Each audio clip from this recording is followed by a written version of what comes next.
আমরা যতটুকু জানতে পেরেছি, ত্রিশাল উপজেলার সরকারি নজরুল একাডেমির পানির ট্যাঙ্কির কাছে ফাহিমের ওপর ধারালো চাইনিজ কুড়াল দিয়ে হামলা চালায় অনিক। পরে ঘটনাস্থলেই ফাহিমের মৃত্যু হয়। এক পর্যায়ে রাত ৯টার দিকে অভিযুক্ত অনিক কুড়াল হাতে নিয়েই ত্রিশাল থানায় গিয়ে ডিউটি অফিসারকে জানায় যে সে তার বন্ধু ফাহিমকে হত্যা করেছে।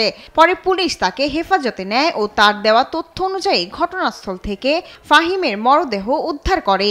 পুলিশের ধারণা দুই বন্ধুই মাদকাসক্ত। মাদক নিয়ে বিরোধেই ঘটনাটি ঘটে। ওহিদুল ইসলাম অনিক, বয়স হচ্ছে 22, মাখা চাইনিজ কুড়াল এবং তার শরীরেও রক্ত মাখা অবস্থায় সে ডিউটি অফিসারের কক্ষে এসে সে বলে যে আমি একটা মার্ডার করে আসছি। তার দেওয়া তথ্য মোতাবেক আমরা ত্রিশাল থানাধীন দৈরামপুর শাকিনস্ত আমাদের যে নজরুল একাডেমি মাঠ আছে, এই মাঠের বিএম ভবনের যে পানির ট্যাঙ্কি আছে, পানির ট্যাঙ্কির পাশে মুনতাসির ফাহিম 22, পিতা হচ্ছে বাদল মিয়া, তার সাং হচ্ছে চিকনা মনোহর, তাকে আমরা ক্ষতবিক্ষত অবস্থায় আমরা পাই।